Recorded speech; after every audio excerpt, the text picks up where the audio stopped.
wabarakatuh. Bertemu kembali di perkuliahan Sistem Pengendalian Manajemen dan kita akan membahas karakteristik pusat pertanggungjawaban. Dalam perkuliahan ini, mahasiswa diharapkan mampu memahami tentang karakteristik pusat pertanggungjawaban, pusat pendapatan, pusat biaya, pusat laba, dan juga pusat investasi. Menurut Hansen dan Mowen, pusat pertanggungjawaban adalah suatu segmen bisnis yang manajemennya bertanggung jawab terhadap pengaturan kegiatan-kegiatan tertentu.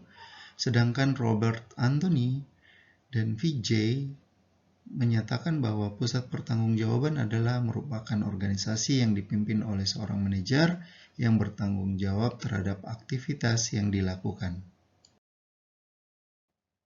Tujuan pusat pertanggungjawaban sebagai pusat perencanaan untuk memudahkan mencapai tujuan, memfasilitasi terbentuknya keselarasan tujuan, mendorong untuk muncul adanya kreativitas dan daya inovasi bawahan, mendelegasikan tugas dan wewenang sebagai alat melaksanakan strategi, dan juga sebagai pusat pengendalian anggaran. Sifat dan karakteristik pusat pertanggungjawaban diantaranya ada komunikasi antara orang yang bekerja sama, individu dalam organisasi mempunyai kemampuan untuk bekerja sama. Kerjasama ditujukan untuk mencapai tujuan organisasi, dibentuk untuk mencapai tujuan yang ditetapkan oleh manajemen puncak. Tujuan tersebut adalah membantu mengimplementasikan rencana strategi manajemen puncak. Setiap pusat pertanggungjawaban menggunakan suatu input tertentu. Dalam proses pengerjaannya diperlukan juga model kerja. Pusat pertanggungjawaban menghasilkan output yang dapat berupa barang atau jasa, dan juga output suatu pusat pertanggungjawaban dapat diserahkan ke pusat pertanggungjawaban lain dalam suatu organisasi dan bisa dijual kepada pihak luar. Bentuk pusat pertanggungjawaban terdiri atas: pertama, pusat pendapatan. Pusat pendapatan merupakan sebuah pertanggungjawaban dalam suatu organisasi yang kinerja manajernya dinilai berdasarkan pendapatan pusat pertanggungjawaban tersebut. Pusat pendapatan merupakan bagian dari pusat pertanggungjawaban yang mengontrol pendapatan, tetapi tidak mengontrol manufacturing dan biaya akuisisi dari produk atau jasa yang dijual atau tingkat investasi yang dipakai oleh pusat pertanggungjawaban, dan manajernya memegang tanggung jawab untuk menentukan pendapatan subunitnya. Prestasi pusat pendapatan dinilai dengan cara membandingkan anggaran pendapatan dengan realisasinya, dan sebagai contoh adalah Departemen Pemasaran. Bentuk kedua adalah pusat biaya, di mana prestasi manajernya dinilai berdasarkan biaya pusat pertanggungjawaban yang dipimpinnya. Jenis ini terdiri atas dua macam. Pertama, pusat biaya teknikal, yaitu pusat biaya yang sebagian besar masukannya mempunyai hubungan yang langsung dengan outputnya. Contoh, Departemen Produksi. Kedua, pusat biaya diskresioneri, yaitu pusat biaya yang sebagian besar masukannya tidak memiliki hubungan yang langsung dengan outputnya. Contoh, Departemen Keuangan dan Personalia.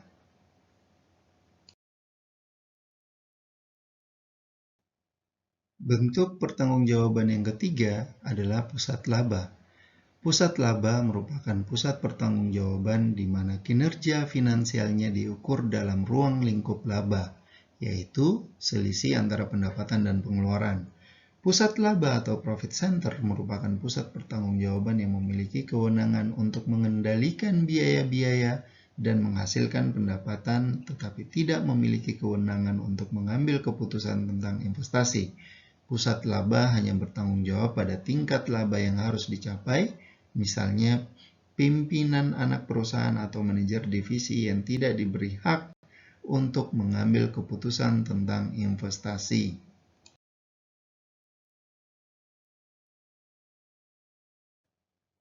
Manfaat pusat laba diantaranya keputusan operasional dapat dilakukan lebih cepat karena tidak memerlukan pertimbangan dari kantor pusat.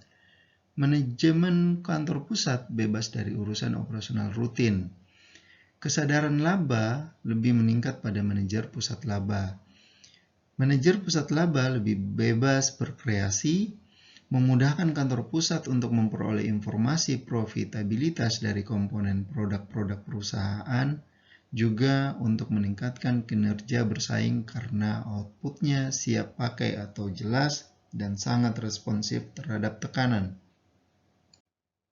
Bentuk yang keempat adalah pusat investasi, di mana pusat pertanggungjawaban yang prestasi manajernya dinilai berdasarkan laba yang dihasilkan, dikaitkan dengan investasi yang ditanamkan pada pusat pertanggungjawaban yang dipimpinnya.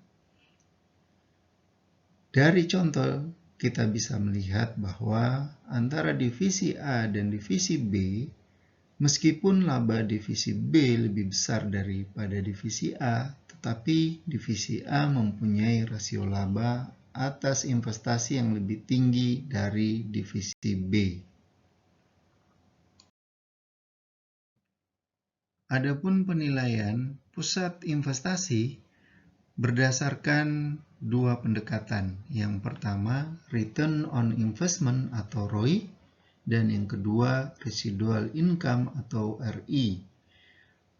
Return on investment dilakukan dengan membandingkan nilai ROI yang dicapai pusat investasi dengan ROI yang diharapkan.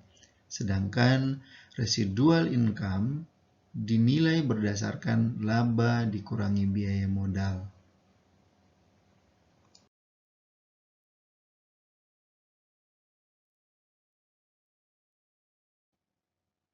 Demikian pembahasan kita pada pertemuan kali ini. Terima kasih, sampai bertemu kembali di perkuliahan selanjutnya. Assalamualaikum warahmatullahi wabarakatuh.